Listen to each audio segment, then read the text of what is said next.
Focus news 24/7 खबर एक नजर।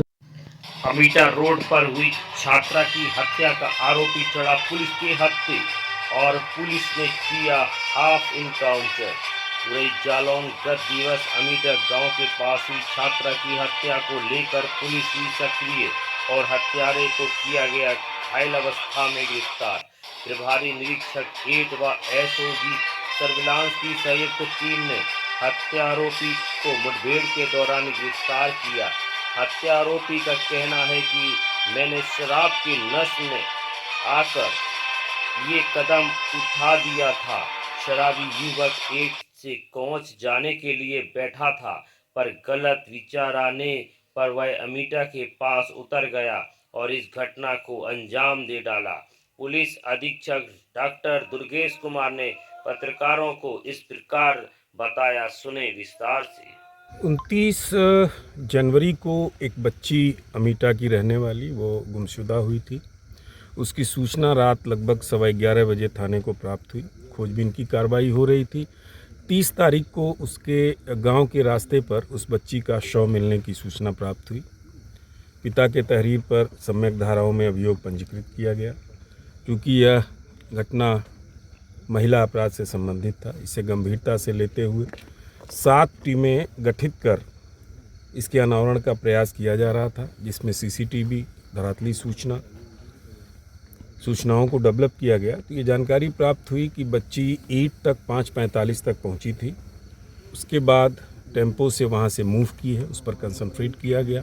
उस टेम्पो चालक को ट्रेस किया गया जिस पर वो बैठ कर गई थी। ये जानकारी हुई कि एक व्यक्ति उस टेम्पो में बैठा हुआ था। जहाँ ये बच्ची अपने गाँव के रास्ते पर उतरी, वहाँ वो भी उतरा।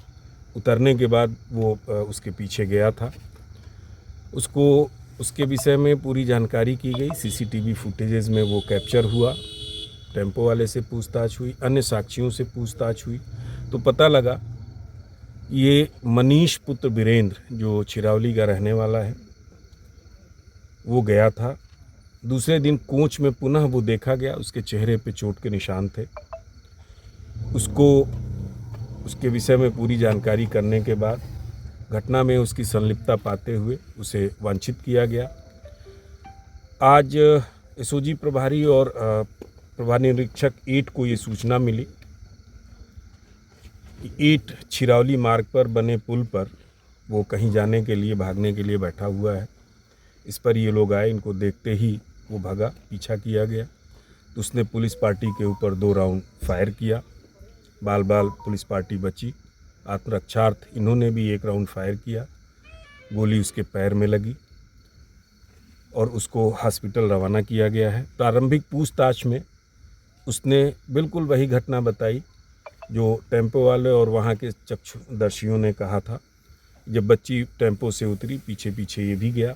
जाने के बाद सुनसान जगह देखकर उसके ऊपर यौन हमला करने का प्रयास किया।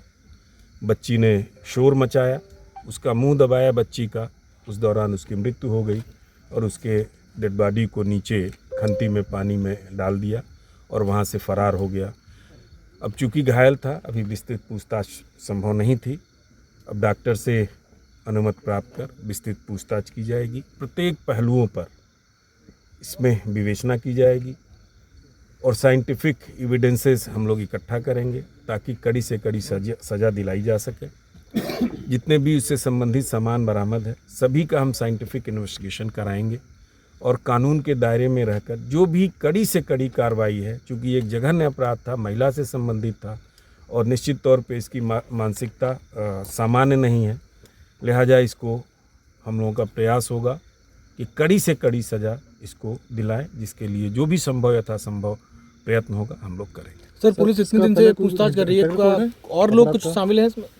अभी तक जो प्रारंभिक पूछताछ से है, ये घटना इसी अकेले व्यक्ति नहीं किया था, यही पीछे गया था। घटनास्थल पे जो साक्षी थे उनसे बातचीत से भी अकेला ही दिखा था। ये भी खुद बता रहा अकेले ही घटना किया है। इसने बलात्कार का प्रयास किया लेकिन बलात्कार नहीं कर पाया है। वो शोर मचाया बच्ची ने, उसका मुंह दबा दिया शोर बचने के लिए शोर से। उसी दौरान उसकी मृत्यु हो गई। टीम को कितना इनाम दिया सर? टीम को हम 25,000 रुपये का इनाम दे रहे हैं। और एक बात और कहना चाहेंगे कि अभी ये विवेचना हमारी जारी है। इसको और गहराई से, यद्यपि जो चीज़ें हैं लगभग स्पष्ट हैं, लेकिन और गहराई से कोई भी पहलू, कोई भी बिंदु हम इसमें छोड़ेंगे नहीं। Okay sir.